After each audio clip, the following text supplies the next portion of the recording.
Hello everyone, welcome back to the Mystery Shiner 33. I am Tatiana. I'm here to help solve more missing women, children, and men cases. Yes, I am. So let's begin. We talking about a young woman named Lora Lyann Stubbs, 25, went out to get food and didn't return in 1996.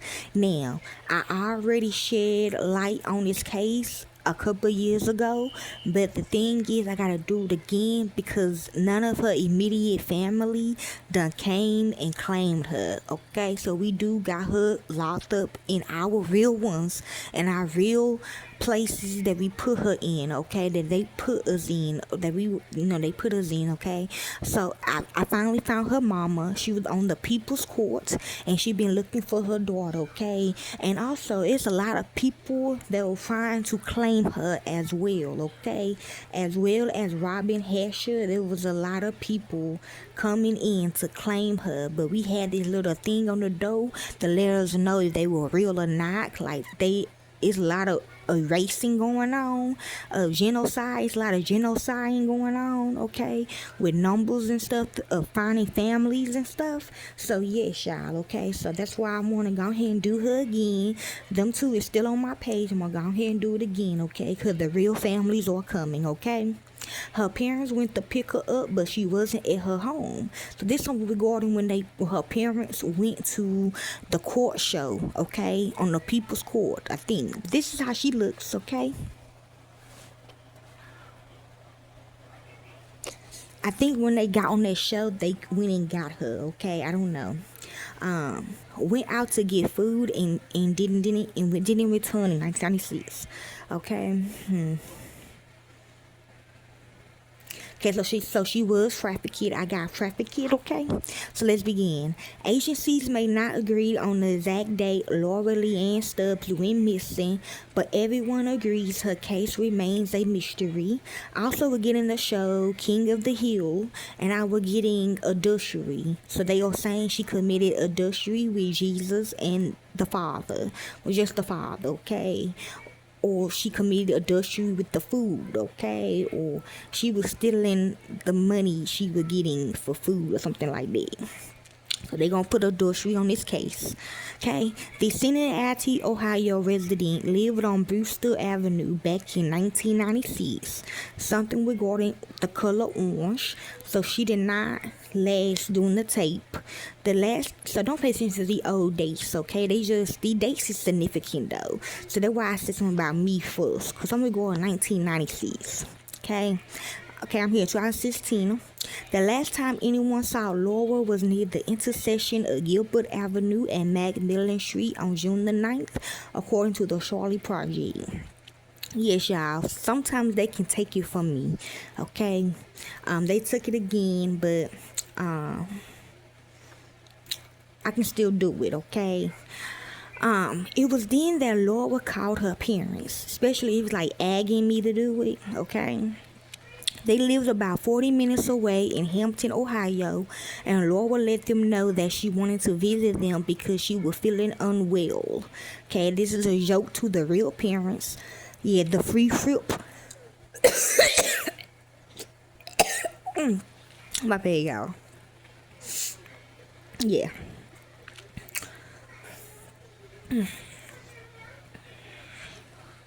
My bad, y'all. Hold on. My throat chakra Taurus. Okay. The 25-year-old was living in an apartment with her boyfriend at the time, the trafficker. Yeah, she is gone. So life, okay. Hold on. Let me get some water. Hold on, y'all.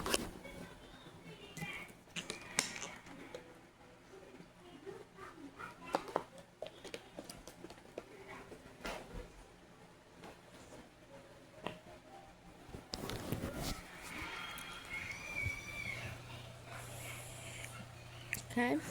She told her parents she planning to go out to get some food before returning to her apartment. Okay, so they wanted her to pick up kids, okay? as a trafficker. So it's like a humiliation ritual. Since she couldn't, in the ritual, yes, okay, my daughter private area. Since she couldn't finish, since she couldn't even go past that scene, they did a humiliation ritual. Had her walking the streets to pick up kids, okay, but she never did, okay. So that's something new. Before returning to her apartment, and she asked them to swing by to pick her up. When they arrived at Laura's home, she was nowhere to be found. Laura has never been seen or heard from again. Okay, another picture of her.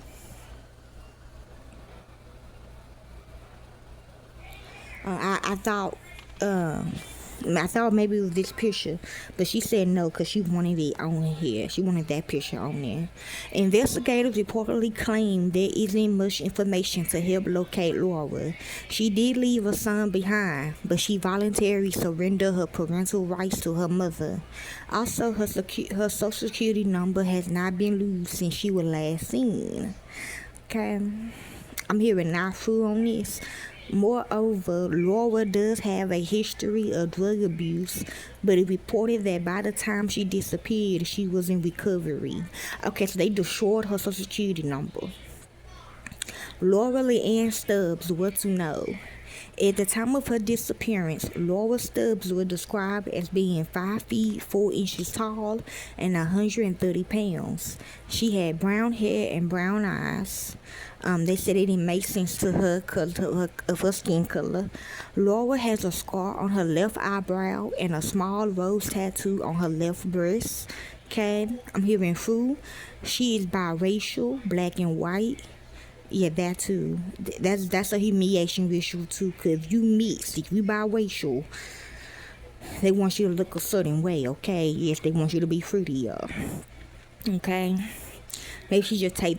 Look, don't come at me. Maybe she should take the black side. Okay, I learned about biracials. Okay, in psychology.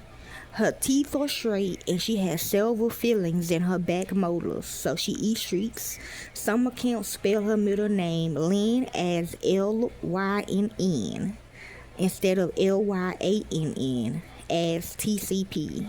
Anyone with information is urged to contact the Cincinnati Police Department at 513-352-3542 or their local authorities.